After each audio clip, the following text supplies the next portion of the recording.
தமிழ்நாடு முதலமைச்சர் அவர்கள் தமிழ்நாட்டில் இயங்குகின்ற பழைய பேருந்துகளை மாற்றி புதிய பேருந்துகள் இயக்க வேண்டும் என்று நிதி ஒதுக்கி அதன் அடிப்படையில் தேர்தலுக்கு முன்பாக நாடாளுமன்ற தேர்தலுக்கு முன்பாக 1000 புதிய பேருந்துகள் மக்கள் பயன்பாட்டில் வந்துள்ளார்கள். அதற்கு பிறகு அடுத்த சுற்றிலே இன்றைக்கு 23 புதிய பேருந்துகள் நாகர்கோயில் மண்டலத்தில் மார்த்தாண்டத்தில் துவக்கி வைக்கப்பட்டிருக்கிறது. மாண்புமிகு பால்வளத்துறை அமைச்சர் மனோஜ் தங்கராஜ் அவர்கள் அதை துவக்கி வைத்தார்கள். இதனைத் தொடர்ந்து தமிழ்நாடு முழுவதும் இந்த வாரத்திற்குள்ளாக கிட்டத்தட்ட 300 பேருந்துகள் புதிய பேருந்துகள் மக்கள் பயன்பாட்டில் கொண்டு வரப்பட்டிருக்கிறது. மொத்தம் 7200 பேருந்துகள் வாங்குவதற்கு முதலமைச்சர் அந்த பேருந்துகள் தயாரிப்பு நிறுவனத்தில் வந்து வர பழைய பேருந்துகள் எல்லாம் மாற்றி புதிய ஒரு சில வழித்தடங்களில் பழைய பேருந்துகள் இயக்கப்படுவதாக மக்கள் குற்றச்சாட்டை முன்வைக்கிறாங்க. மழை காலங்களில் அந்த பழைய பேருந்துகள் எல்லாம் மாற்றி இந்த நடவடிக்கை எடுக்கப்படுகிறது. முத்தமிழறிஞர் கலைஞர் முதலமைச்சராக இருக்கின்ற போது 5 ஆண்டு காலத்தில் 15000 பேருந்துகள் வாங்கப்பட்டது. அதிமுக ஆட்சி 10 ஆண்டு காலத்தில் 14000 பேருந்துகள் தான் வாங்கினார்கள். அவர்கள் கூடுதலான பேருந்துகளை முறைப்படி கலைஞர் அவர்கள் வாங்கியிருந்தால் கூட வாங்கினா இன்னும் 15000 பேருந்து வாங்கியிருக்காங்க.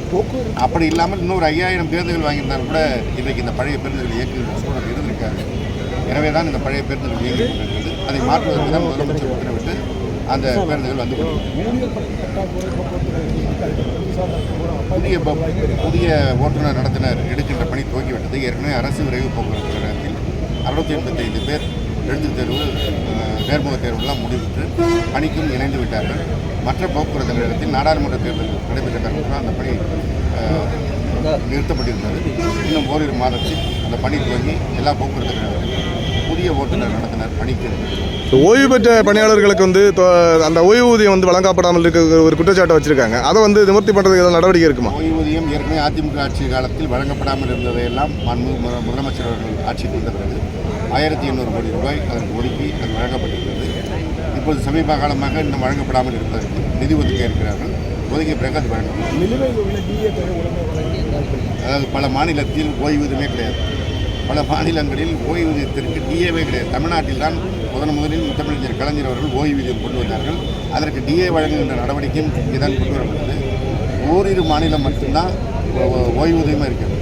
அந்த டிஏவையும் நிறுத்தியவர்கள் எடப்பாடி பழனிசாமி முதலமைச்சராக இருக்கும்போது தான் நிறுத்திவிட்டு சென்றுவிட்டார்கள். அது ஒரு நீண்ட காலமாக நிறுத்தப்பட்டிருக்கிறதால் மிகப்பெரிய அளவில் அந்த தொகை வழங்கப்பட வேண்டியிருக்கிறது.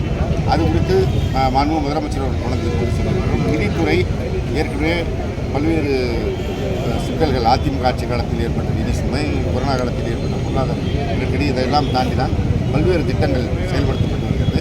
எனவே நிதி நிலைமை சீரான பிறகு அது வழங்கும். கட்டண உயர்வுலாம் கொண்டு வந்திருக்கோம்னா பக்கத்தில் இருக்க எல்லா மாநிலங்களும் நமது மாநிலத்தை விட பல மடங்கு உயர்ந்திருக்கிறது. டீசல் கட்டணம் எப்பொழுதெல்லாம் உயர்கிறதோ அப்பொழுதெல்லாம் அவர்கள் கட்டணத்தை ஓட்டி கொண்டிருக்கிறார்கள். தமிழ்நாட்டில் தான் எளிய மக்களுக்கு அந்த பாதிப்பு வரக்கூடாது என்று மாண்புமிகு முதலமைச்சர் கட்டணம் உயர்வு இல்லாமல் தேர்தலை இந்த மகளிருக்கு இலவச பயணம் அறிவிச்சதன் காரணமாக நம்ம போக்குவரத்து நஷ்டத்தில் இயங்குதுன்னும். அதனால் போக்குவரத்து ஓட்டுநர்களுக்கு டீசல் இது ஒரு தவறான புரிதல். முதல்ல நீங்கள் பத்திரிகையாளர்களே தெரிந்து கொள்ள வேண்டியது, இந்த மகளிருக்கான கட்டணமில்லா பயணம் கொடுத்த காரணத்தினால் போக்குவரத்து கழகத்திற்கு வருமானம் கூடியிருக்கிறது.